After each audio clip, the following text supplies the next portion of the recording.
તો ગાઈસ તમે લોકોએ વોટ આપ્યો કે નહીં અને કઈ કઈ પાર્ટીને વોટ આપ્યો એ તો ગુપ્ત જ રાખવાનું છે, એ સિક્રેટ જ રાખવાનું. તો સૌથી પહેલા તો ગુડ મોર્નિંગ અને કેમ છો મારા સુરતના ક્યુટીઝ. અને આજે છે સન્ડે અને ભાઈ આજે વોટિંગ છે, તો ચલો ફટાફટ જલ્દી રેડી થઈ ગયા છે.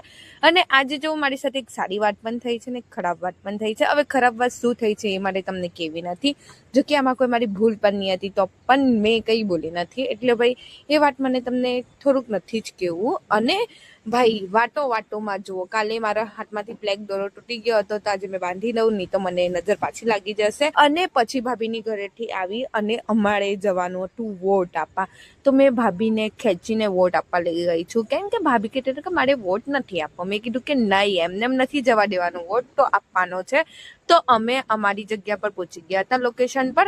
અને પછી જુઓ, પહેલે તો મેં મારો આ વોટ નંબર શું કહેવાય જે પણ હોય એ બતાવી દીધી સ્લીપ. અને પછી આગળ આવ્યા, પછી પાછું એક કાઉન્ટર આવ્યું હતું, ત્યાં આગળ મેં મારો વોટ નંબર પૂછ્યો, ત્યાં આગળ મને રૂમ નંબર કીધો અને ભાભી લોકો હજી ત્યાં આગળ પૂછતા જ હતા. બસ એ બધું થયું અને પછી મેં કીધું કે ઓ મારો વોટ નંબર મને મળી ગયો છે, તો હું ત્યાં આગળ ચાલી. તમે લોકો વેટ કરો. પછી મારી પાછળનું ભાભી લોકો પણ આવી જ ગયા હતા, કેમ કે એ લોકોનો પણ વોટ નંબર મળી જ ગયો હતો. અને ગાઈસ અહીંયા ફોન લઈ જવાનો અલાઉડ નહીં હતો, આ તો મેં બહારથી જ વિડીયો બનાવ્યો છે. અને જો ભાઈ મેં વોટ કરી દીધેલું છે, જે જીતશે એ ખબર પડી જ જશે, મેં એને વોટ કરેલો છે.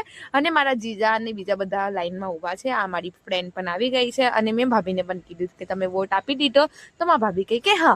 અને ગાઈસ પછી ઘરે આવીને હું સૂઈ ગઈ હતી, પછી હું 4 કે 5 વાગે જાગી હતી ને પછી મેં ને ભાભી બહાર ગયા હતા, કેમ કે અમારે થોડું કામ હતું ને એટલે.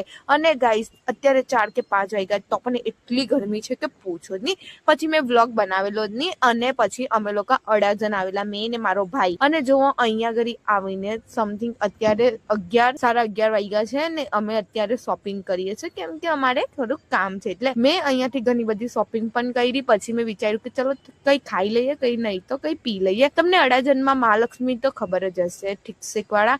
તો અમે ત્યાં આગળ ગયા તો મને કંઈ મેન્યુ સારું લાગ્યું નહીં, એમ તો હતું સારું પણ મારા ભાઈ કહે કે કંઈ આપણે બીજું ખાવું છે, મને ભૂખ લાગી છે. એટલે તો થોડુંક આગળ ચાલીને અહીંયા આવી ગણેશ ફેન્કીમાં શાયદ, પણ અહીંયાની ફેન્કી મને જરીક પણ નથી ભાવી. તો સામે A1 કોકો હતો, તો એનો કોકો પણ એટલો બકવાસ તો મેં નહીં કહી શકું, પણ ગાઈસ સાચું મને નથી ભાવ્યો. તો પછી મેં કીધું કે આના કરતાં તો અમારા ઉધનામાં જ સારું ખાવાનું મળતું છે યાર, કસમથી. ચલો ગાઈસ, મેં આજનો દિવસ પણ બરબાદ કરી દીધેલો છે. Bye bye, good night. હું તમને મળા કાલે નવા વ્લોગ